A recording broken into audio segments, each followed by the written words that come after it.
Hi and welcome to Nomtendo, the website where we show you how to make the most popular foods around right in your own kitchen. On today's episode, we're going to talk about Kogi Tacos. One of the most popular foods here in LA is the Kogi barbecue truck. Now the truck has been around for a few years and really was the thing that launched the food truck craze that Southern California cuisine is known for. Kogi truck combines two very large cultural influences in LA foods, which is Korean and Mexican cuisine. And what they make are delicious Korean style tacos. People line up for hours to get their hands on these tacos, and today we're going to show you how to make your own at home. Check out this clip that one of Kogi's fans sent us requesting us to make this for him. Kogi is close by, so we're gonna go to it and Kogi Tacos. Keep talking about it, and we're going. It's gonna be so good.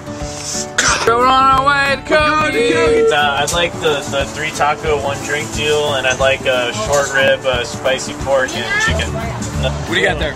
I got chicken, spicy pork, and short rib tacos. I love Kogi so much. Back in the kitchen with Chef Khan, who's going to show us how to make the Kogi taco. Sounds good. We'll start by making the Korean barbecue marinade. The really great thing about this marinade is that it works so well on so many different things. You can make beef tacos, you could do tofu, chicken, pork, really anything that you'd like to use in this. So we're going to start off with some dark soy sauce, half a cup. And we're going to put all this into a food processor? Yes. Okay. 2 tablespoons of dark sesame oil. The really great thing about dark sesame oil is that it has a really toasty, rich taste to it. It's going to add a lot of depth to the marinade we're making. And next is 2 tablespoons of mirin. Mirin is a sweet rice wine. And half a cup of brown sugar.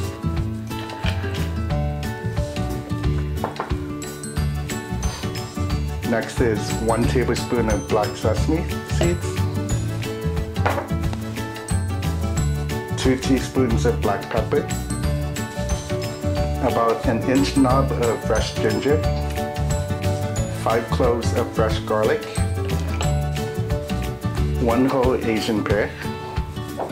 Now this is an Asian pear. It looks a little bit like an apple. If you can't find this in your local grocery store or Asian market, go ahead and substitute in your regular old pear that you find at the grocery store. It's still going to taste great.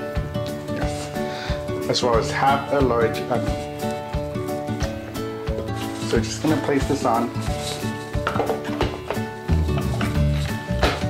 And we're going to let this process for about 30 seconds.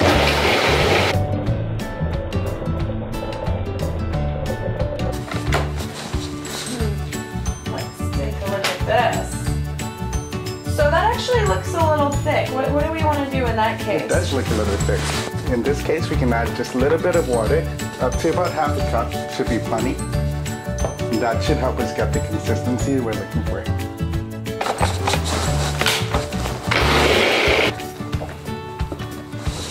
And that's the consistency you're looking for. You can see a little bit of the pear in there, as well as it being fairly liquid. And that's all set. Next we're going to show you how to cut the short ribs for the tacos. Hey Khan, where's the beef? So we're going to start off next by trimming the short rib we have. We want to make sure we get as much of the extra fat off as we can, because the short rib already has some really great marbling of fat in it. We really don't need the extra. So we're going to start just by trimming it off. Now while you do that, how much short rib meat did you buy and how many tacos is that going to make? We have about 2.5 pounds of short rib. That should do about 20 tacos. Alright, taco party. So now that it's trimmed, we can cut them into about 1/2-inch cubes. Just gonna cut it lengthwise. Then cut them into smaller bite-sized pieces. Well, now we've got all our meat cut up. What's next? Now we're gonna add a marinade to it. Oh, how long is that gonna sit? It's gonna sit about an hour.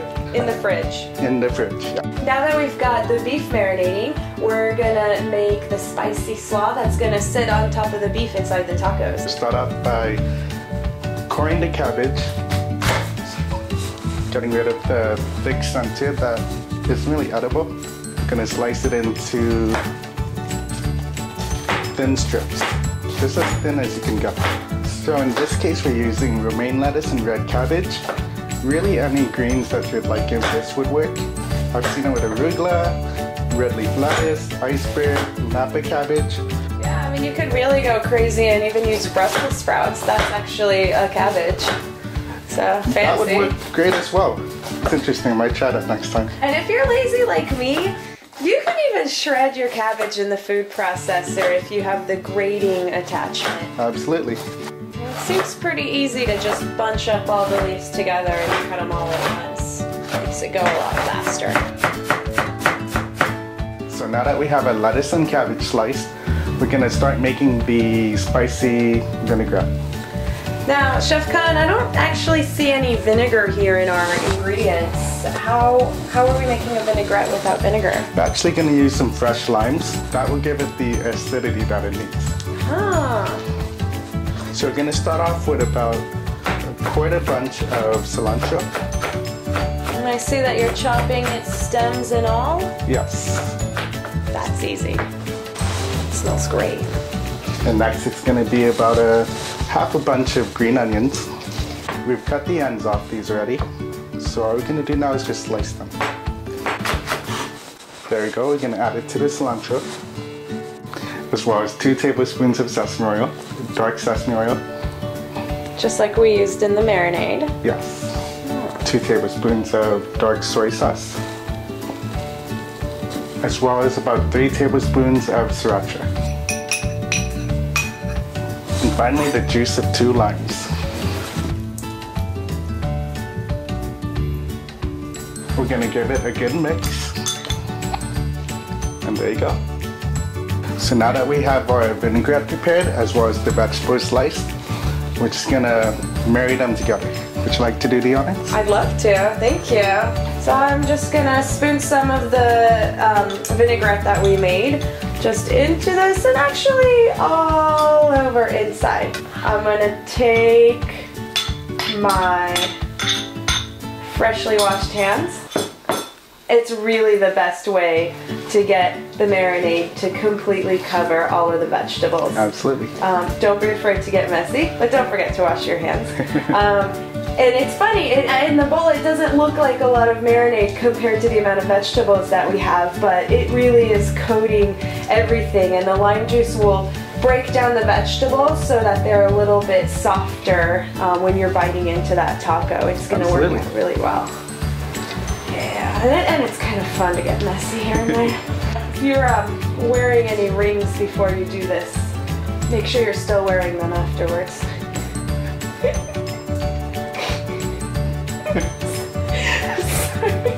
You know, if you have some bored kids, this is also a good task for them. Absolutely, get the family involved. Yeah, cooking together with the family is just such a fun activity, and it lets you be creative, and it's a little shortcut to dinner too. Great bonding time. Yeah, absolutely. I think that's pretty well. What do you think, Chef? Looks good.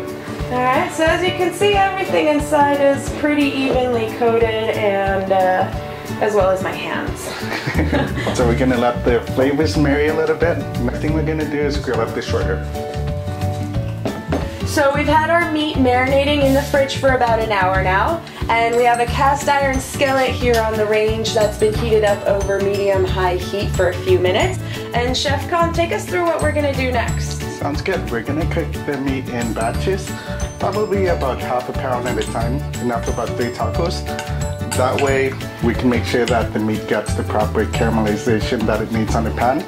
If you put too much at once, it tends to start steaming it as opposed to grilling it. So while the meat's cooking, we're going to heat up our tortillas. So on a pan heated to medium heat, just gonna place our tortillas right on it. Just let it warm up by about 30 seconds. Chef, what kind of tortillas are these? They're corn tortillas. either corn or flour, depending on your preference. What tortilla does the Kogi truck use? Kogi truck uses corn tortillas. And I see that these are the smaller kind of tortillas, what we usually see with Mexican street tacos. Absolutely, because we really want to recreate that street taco feel that Kogi has. That's what we line up for. So now that these tortillas are heated up, we're going to place them right on our plate.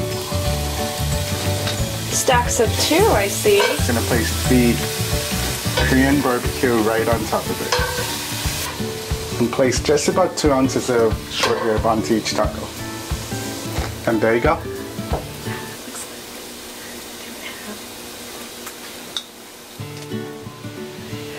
We're in the home stretch now. We've got our meat, we've got our tortillas. Now, Chef Khan, show us how we're gonna finish it all off, please. Sounds good.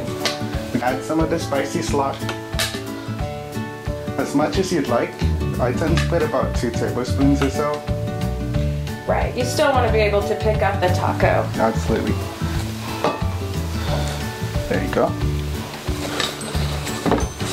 Gonna finish it off with some black sesame as garnish. And then for whoever wants it, chopped jalapeno.